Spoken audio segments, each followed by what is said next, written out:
તો છોટાઉદેપુર જિલ્લામાં વરસાદી માહોલ જામ્યો। જિલ્લાના બોડેલી, ઢોકલિયા, અલીપુરા સહિત આસપાસના વિસ્તારોમાં વરસાદ વરસ્યો। વરસાદના પગલે વાતાવરણમાં ઠંડક પ્રસરી હતી।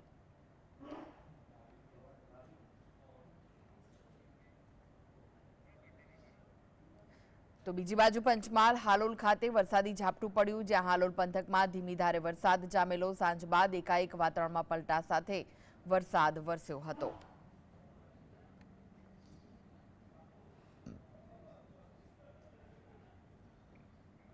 તો દાહોદના લીંબડી નગરના ગોધરા રોડ ખાતે રહેણાંક મકાનમાં વીજળી પડી। ગોધરા રોડ ખાતે 3 મંજિલા રહેણાંક મકાનમાં વીજળી ત્રાટકી હતી। વીજળી પડતા ઘરમાં રહેલી મહિલા ઇજાગ્રસ્ત થઈ। ઇજાગ્રસ્ત મહિલાને દાહોદના ઝાયડસ હોસ્પિટલ ખાતે સારવાર અર્થે ખસેડાયા હતા।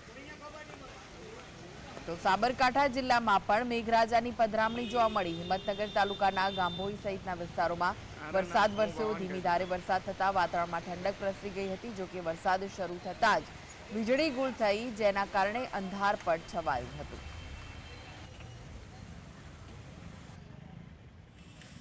યાત્રાધામ અંબાજીમાં વરસાદનું આગમન થયું। વહેલી સવારથી જ ભારે ઉકળાટ બાદ એકાએક વાતાવરણમાં પલટો આવ્યો હતો અને વરસાદ શરૂ થયો હતો। વરસાદ શરૂ થતા વાતાવરણમાં ઠંડક પ્રસરી હતી। સિઝનના પહેલા વરસાદથી વાતાવરણમાં ઠંડક પ્રસરી હતી।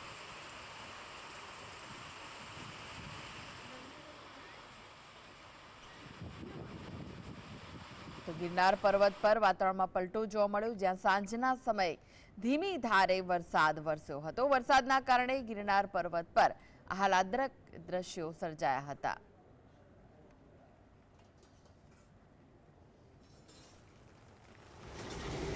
દાહોદ જિલ્લામાં પણ વાતાવરણમાં પલટો જોવા મળ્યો। દાહોદમાં ધીમી ધારે મેઘરાજાની એન્ટ્રી થઈ ગઈ। લીંબડી નગર સહિતના આસપાસના ગ્રામ્ય વિસ્તારમાં ધોધમાર વરસાદ વરસ્યો હતો। લીંબડી, ટાંડી, મીરાખેડી, વરોડ, સિમળખેડી, કુણી સહિત ગ્રામ્ય વિસ્તારોમાં વરસાદ વરસ્યો। વરસાદને લઈને વાતાવરણ ઠંડુ બન્યું હતું।